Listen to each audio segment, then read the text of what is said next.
तो सिडनी के बाद अब बात करेंगे अमेरिका की। अमेरिका की ब्राउन यूनिवर्सिटी में उस समय हड़कंप मच गया जब रविवार सुबह दो बंदूकधारियों ने अचानक कैंपस में घुसकर गोलीबारी शुरू कर दी। इस गोलीबारी में 2 लोगों की मौत हो गई है, 8 और गंभीर रूप से घायल हो गए। भीषण गोलीबारी के बाद हमलावर फरार हो गए। गोलीबारी से लोग इस कदर दहशत में आ गए कि पूरी यूनिवर्सिटी में अफरा तफरी मच गई।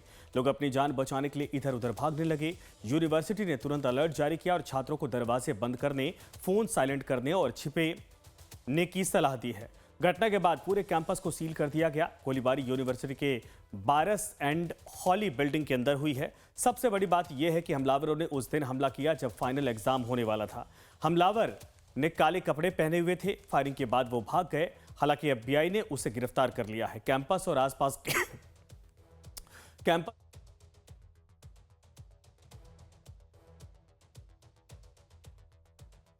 इस घटना से छात्रों में दहशत का माहौल है, लेकिन यह पहली बार नहीं है जब अमेरिका में इस तरह की घटना हुई है।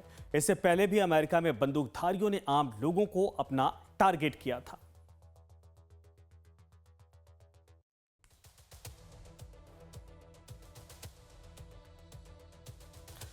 तो हमले को लेकर अमेरिकी राष्ट्रपति डोनाल्ड ट्रंप ने दुख प्रकट किया है और कहा कि यूनिवर्सिटी में हुए हमले को लेकर मुझे ब्रीफ किया गया है। FBI पूरे मामले को देख रही है। आरोपी को हिरासत में ले लिया गया है। भगवान पीड़ित और उनके परिवार का साथ दे। तो डोनाल्ड ट्रंप का ये ट्वीट, उन्होंने साफ कहा कि इसकी पूरी जानकारी मुझे दी गई है, ब्रीफ किया गया है, FBI मामले को देख रही है।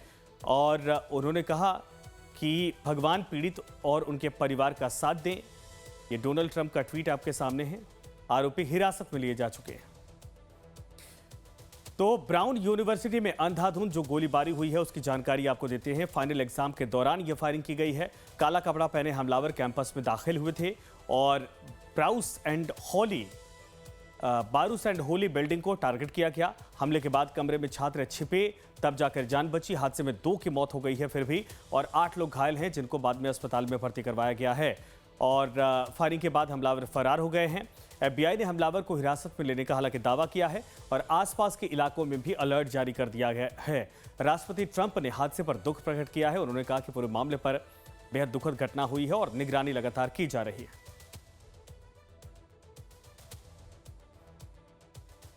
अब थाईलैंड और कंबोडिया युद्ध की बात करते हैं। आपको बता दें कि इस दौरान जो संग्राम चल रहा है, दोनों तरफ से भ्रम की स्थिति बनी हुई है। अमेरिकी राष्ट्रपति डोनाल्ड ट्रंप के सीज फायर दावे को थाईलैंड ने खारिज कर दिया। सीमा पर लड़ाई, मौतों और पलायन का सिलसिला जारी है। कूटनीतिक बयान और जमीनी हालात एक दूसरे के उलट दिख रहे हैं।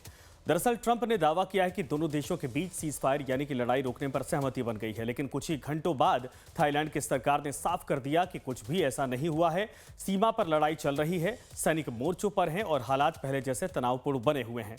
बैंकॉक पोस्ट के मुताबिक थाई प्रधानमंत्री अनुतिन चारनाविराकुल ने कहा है कि कंबोडिया के साथ किसी भी तरह का संघर्ष विराम तय नहीं हुआ है। उन्होंने साफ शब्दों में कहा कि इस वक्त न तो सीज फायर की कोई बात चल रही है और न ही सेना को लड़ाई रोकने का आदेश दिया गया है। जब तक स्थिति पूरी तरीके से साफ नहीं होती तब तक सैन्य कार्रवाई जारी रहेगी।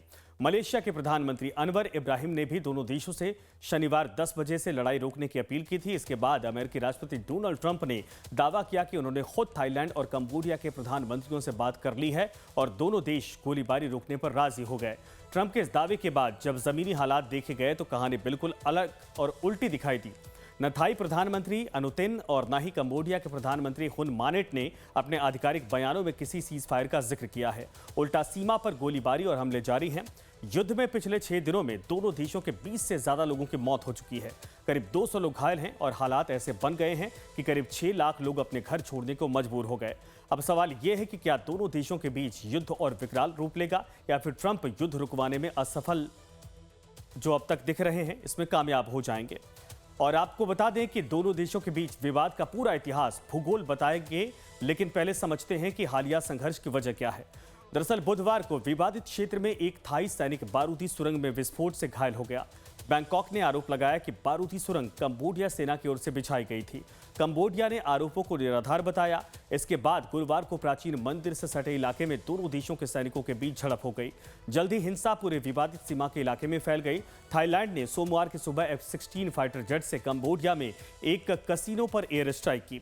थाई सेना का आरोप है कि यह कसिनो असल में कंबोडियाई सैनिकों का बेस अड्डा बन चुका था, जहां भारी हथियारों और ड्रोन रखे जा रहे थे। थाईलैंड का दावा है कि कंबोडिया अपनी सेना को नई जगहों पर तैनात कर रहा है, जिसकी वजह से उसे हवाई हमला करना पड़ा। फिलहाल सीमा पर हालात तनावपूर्ण बने हुए हैं। दोनों देशों ने सीमा के इलाकों से लोगों को अस्थायी शेल्टर में शिफ्ट कर दिया है। और अब आइए आपको दोनों देशों के बीच जारी युद्ध की वजह समझाते हैं। थाईलैंड और कंबोडिया के बीच लंबे समय से प्रीह, विहियर और ता मुएन थॉम जैसे प्राचीन शिव मंदिरों को लेकर सीमा विवाद है। ये मंदिर दोनों देशों की सीमा के बिल्कुल पास मौजूद हैं। इन मंदिरों के आसपास की जमीन पर दोनों देश अपना अपना दावा करते हैं। इसी वजह से दोनों देशों के बीच अक्सर झड़प देखने को मिलती है। मई में 5 दिन तक लड़ाई चली थी, जिसमें 40 से ज्यादा लोग मारे गए थे। इसके बाद दोनों देशों के बीच युद्ध विराम हो गया था, लेकिन बीते बुधवार को एक बार फिर युद्ध भड़क गया। थाईलैंड और कंबोडिया के बीच सीमा विवाद 118 साल पुराना है। विवाद में के केंद्र में प्रीह, विहार और ता मुएन थॉम मंदिर है, जो दोनों देशों की सीमा के बेहद करीब मौजूद है। 1907 में जब कंबोडिया फ्रांस के अधीन था, तब दोनों देशों के बीच 817 किलोमीटर लंबी सीमा रेखा खींची गई थी। थाईलैंड ने इसका विरोध किया क्योंकि नक्शे में प्रीह विहार मंदिर कंबोडिया के हिस्से में दिखाया गया था। ता मुए थॉम मंदिर को थाईलैंड में दिखाया गया, जिसे कंबोडिया अपना मानता है। यह विवाद 1959 में अंतर्राष्ट्रीय न्यायालय तक पहुंच गया। 1962 में अदालत ने प्रीह विहार मंदिर को कंबोडिया का हिस्सा बता दिया, मान लिया, और थाईलैंड ने फैसले को भी स्वीकार किया, लेकिन आसपास की जमीन पर दावा नहीं छोड़ा। इसी वजह से अक्सर दोनों देशों की सेनाएं आमने सामने हो जाती हैं और संघर्ष छिड़ जाता है।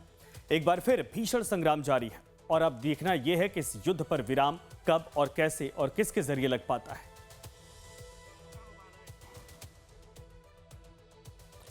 तो थाईलैंड कंबोडिया विवाद का इतिहास एक प्राचीन शिव मंदिर है, जिसको दोनों देश अपना अपना दावा करते हैं।